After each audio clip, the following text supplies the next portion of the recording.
श्याम, जय श्री कृष्णा। कैसे हो आप सभी लोग? उम्मीद करती हूँ आप सभी मंगल में होंगे, अच्छे होंगे, स्वस्थ होंगे। तो जैसे कि आप सभी लोगों को पता ही है, भली भांति ज्ञात ही है कि हम लोग एक सीरीज लेके आए हैं जिसमें हम गणेश चतुर्थी से लेके गणेश विसर्जन तक केवल भगवान गणेश जी की ही बात करने वाले हैं कि गणेश भगवान जी का प्रादुर्भाव कैसे हुआ। माता पार्वती और भगवान भोलेनाथ जी के विवाह से पूर्व ही गणेश भगवान जी का प्रादुर्भाव हो गया था। ये वीडियो मैं बना चुकी हूँ, लिंक आपको नीचे डिस्क्रिप्शन बॉक्स में मिल जाएगा। और जैसे कि हम वीडियो बना चुके हैं कि आखिर क्या रीजन था कि माता पार्वती ने भगवान शिव से हाथ जोड़कर बोला था कि आप मेरे पुत्र का गला काट दो, अर्थात आप मेरे पुत्र का शीश काट दो। इस पे भी हम वीडियो बना चुके हैं, नीचे डिस्क्रिप्शन बॉक्स में आपको लिंक मिल जाएगा। अब हम उसकी आगे की बात करते हैं कि भगवान गणेश जी को, विनायक जी को, विघ्नहर्ता को, लंबोदर जी को, गजानन जी को, अब आप कहोगे दीदी आपने तो इतने सारे नाम बोल दिए। बात ऐसी है कि आप इस पे भी वीडियो चाहते हो तो मुझे बताइए कि भगवान गणेश के 12 नाम आपको 12 महीनों में हर महीने सफलता दिला सकते हैं। जी हाँ, भगवान गणेश के 12 नाम हैं और इन 12 नामों का नित्य केवल मेरे ख्याल से 1 मिनट भी नहीं लगने वाला।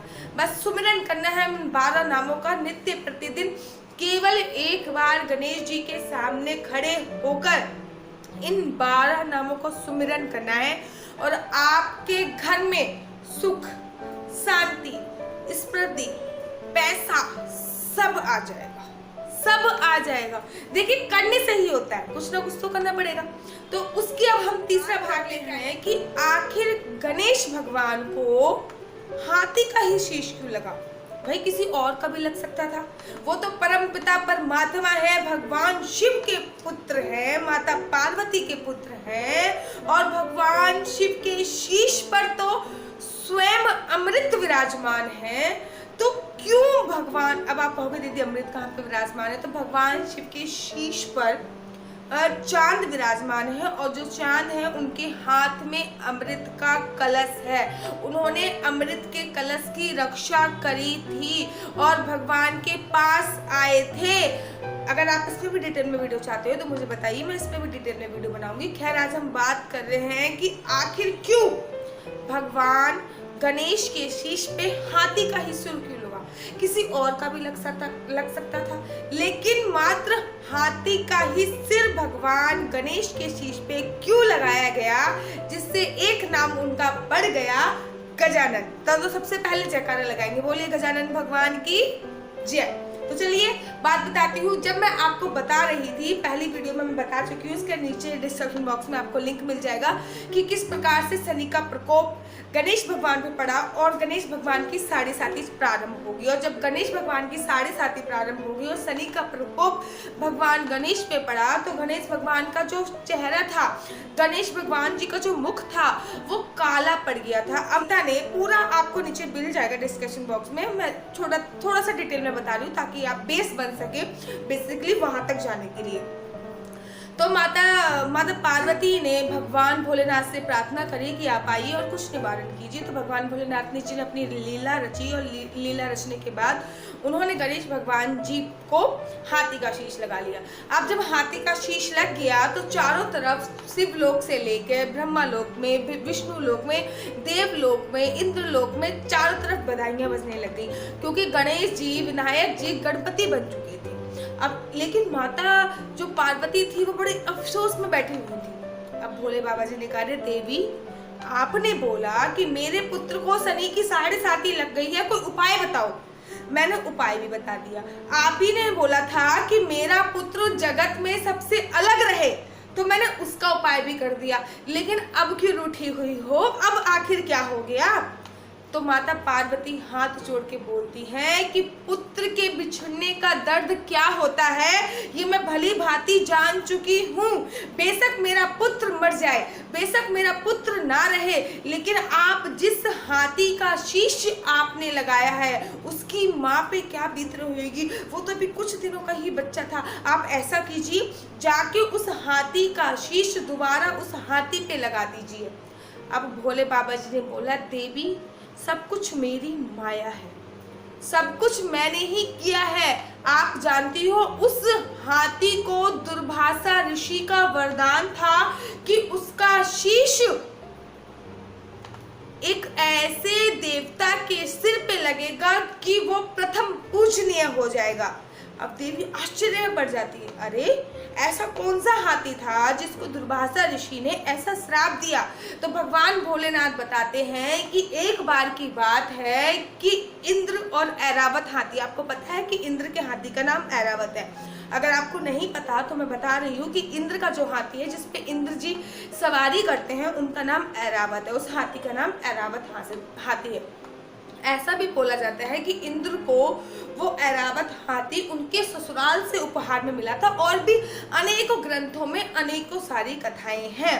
ठीक है, तो हर ग्रंथ में अपनी अलग अलग कथाएं हैं। महाभारत में कुछ और है और भागवत में कुछ और है, लेकिन ये भी बोला जाता है कि उनको उनके ससुराल से ये ऐरावत हाथी मिला था। कहीं कहीं पे ये भी विवरण आया है कि वो ऐरावत हाथी समुद्र मंथन से निकाला गया था। खैर, जो भी इसकी सच्चाई हो, लेकिन इंद्र जिस पे सवारी करते हैं उस हाथी का नाम ऐरावत है। तो एक बार इंद्र महाराज ऐरावत हाथी पे बैठ के नीचे पृथ्वी लोक का भ्रमण करने के लिए आए। जब वो पृथ्वी लोक का भ्रमण करने के लिए आए थे तो सामने से ही उनको दुर्वासा ऋषि आते हुए दिखे। जब सामने से दुर्वासा ऋषि आते हुए दिखे तो इंद्र ने दंडवत प्रणाम किया। अब आप देखिए, जब कोई ऋषि मुनि आते हुए दिखता है तो महाराज इंद्र, जिनके पास इंद्र का सिंहासन है, स्वर्ग का सिंहासन है, वो तक दंडवत प्रणाम करता है। लेकिन आजकल कलयुग के लोगों को देखो, ऋषि मुनि साधु संतों का मजाक उड़ाते हैं। पाल घर में क्या हुआ था, फिर आप कहोगे कि दीदी इस बात पे आगे चलो, छोड़ो आगे बढ़ते हैं। तो इंद्र ने दंडवत प्रणाम किया। मेरा कहने का मतलब ये है कि आपके पास भी कोई भी साधु संत मिले, उसको आपको प्रणाम करना है। मैं ये नहीं कह रही आप जाके सीधा दंडवत प्रणाम कर दो, लेकिन राधे राधे तो बोल ही सकते हो ना, जय श्री कृष्णा तो बोल ही सकते हो ना, राम राम तो बोल ही सकते हो ना।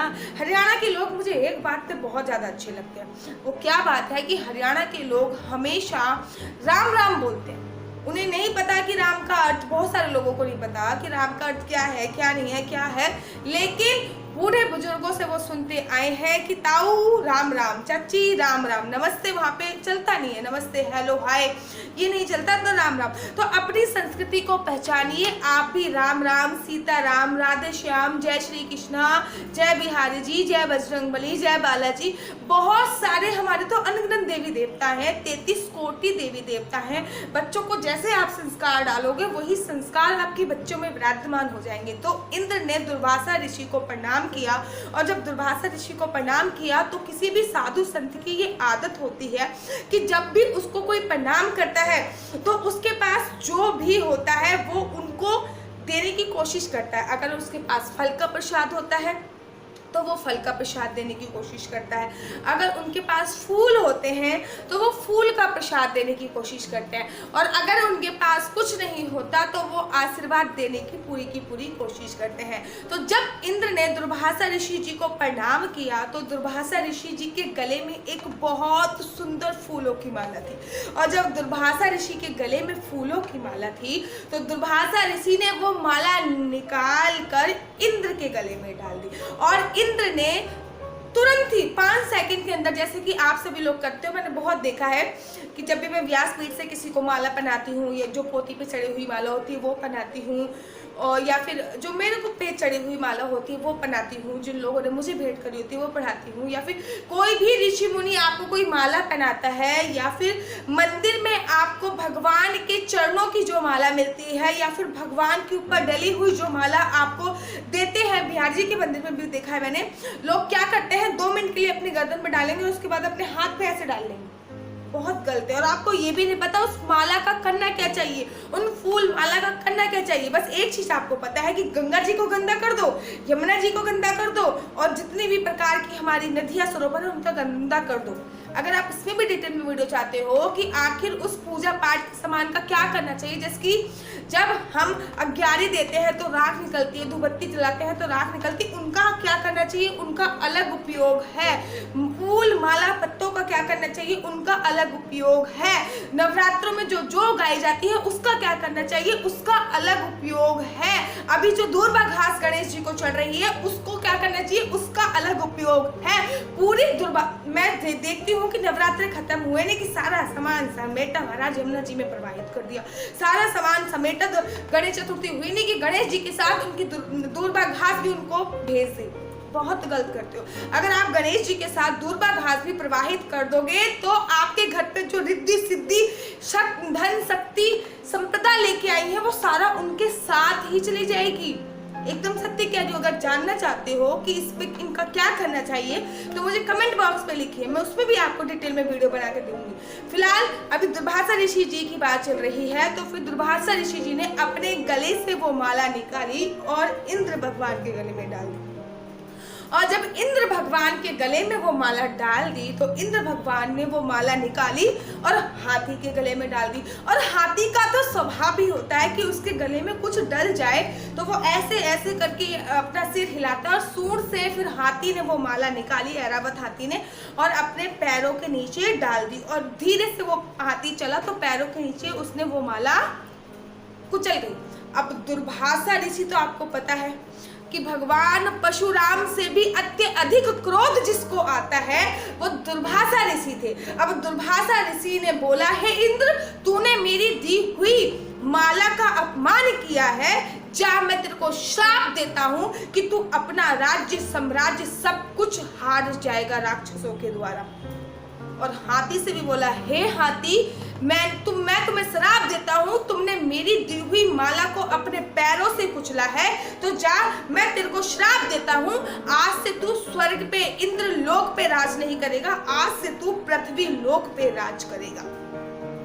अब जब दुर्वासा ऋषि ने इस प्रकार से श्राप दे दिया तो भाई महाराज इंद्र और ऐरावत हाथी दोनों दुर्वासा ऋषि के चरणों में गिर गए। अब जब दुर्वासा ऋषि के चरणों में वो दोनों गिर गए तो संत हृदय नवनीत समाना बोला जाता है कि संत का हृदय हमेशा प्यार का मोहताज होता है। कि उससे कोई दो अक्षर आपने देखा होगा, किसी साधु संतों के पास जाओ और उनसे बोलो बाबा जी राधे राधे या फिर बाबा जी राम राम, तो रिप्लाई जरूर आता है राधे राधे बेटा, राम राम बेटा। कभी कोई ये नहीं कहता धुतकारता वगैरह नहीं है।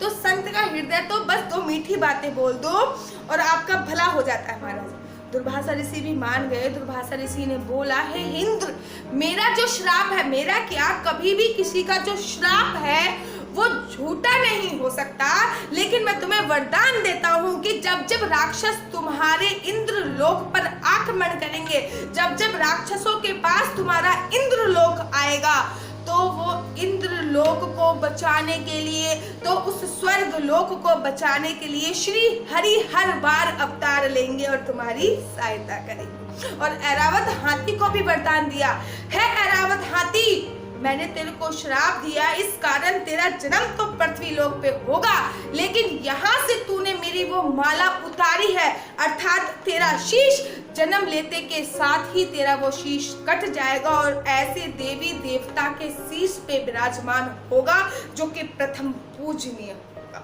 तो यही कारण था कि दुर्वासा ऋषि के कारण ही भगवान ने ये सारी माया रचाई थी। और भगवान की माया जब रची तब ही गणेश भगवान को हाथी का शीश लगा था। वो सब एक माया थी, सब एक माया।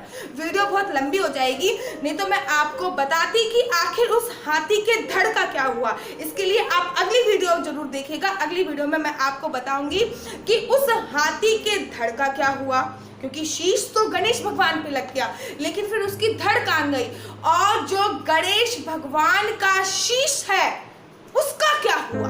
जानने के लिए उत्सुकता है ना, हमारे को भी होती है। जब हम कभी ये हमारे गुरुजी हमें पढ़ाते हैं या फिर हम ग्रंथों से पढ़ते हैं, हमें भी होती है। लेकिन उसके लिए क्या करना पड़ेगा, आपको मेरी वीडियो लगातार देखनी पड़ेगी। जो ये सीरीज मैं लेके आई हूँ ये लगातार देखनी पड़ेगी। मेरे चैनल को लाइक सब्सक्राइब शेयर जरूर और जरूर करना पड़ेगा। तो चलिए अगली वीडियो में मिलेंगे, तब तक के लिए जय जय श्री कृष्णा, वंदे मातरम, भारत माता की जय, हरि बोल।